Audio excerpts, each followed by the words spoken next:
All right, so this is a depth level sensor. They call it a depth header.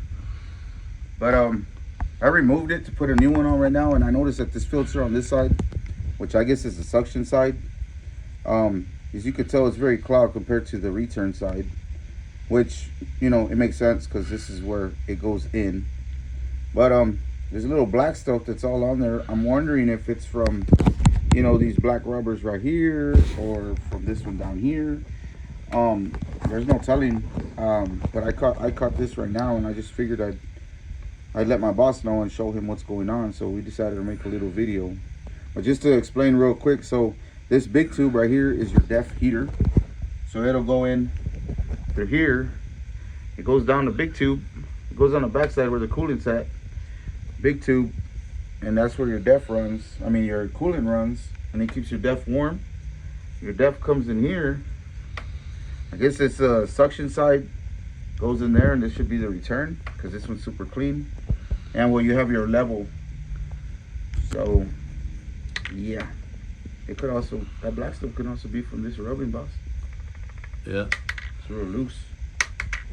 But What we have noticed, or what I have noticed, is that I had another truck that was getting a lot of depth quality codes, and I'd be half a tank through and suddenly the light would come on. I'd have to do a force regen or something like that, which didn't make sense.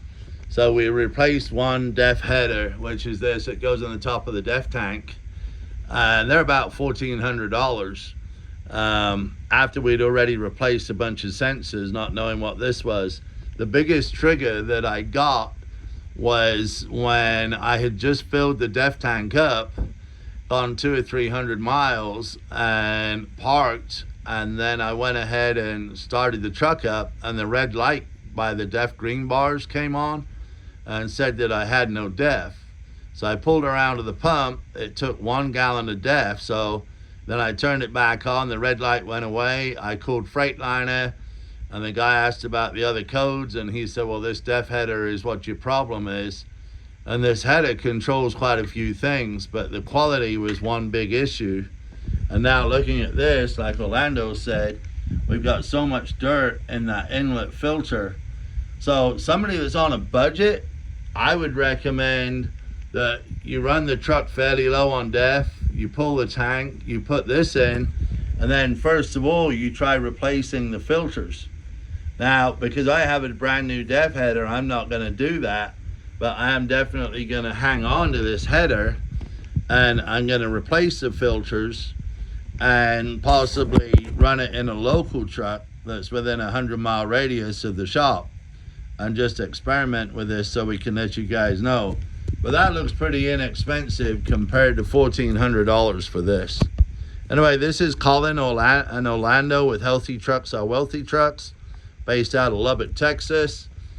We just wanted to make this quick video. I thought it was very interesting. And thanks, guys. You can give us a call at 806-782-5739. 806-782-5739. Orlando, how long does it take to drain the tank, pull the tank, and then replace this, do you think, the entire job? I want to say 2.5 to 3 hours. And this is a 2.5 to 3 hour job, including siphoning the depth out of the tank and pulling the tank. Have a great day, guys. This is Colin, Healthy Trucks, the letter R, Wealthy Trucks. If your truck's not healthy, you're not making any money like I'm not today, and it's 806-782-5739. Thank you.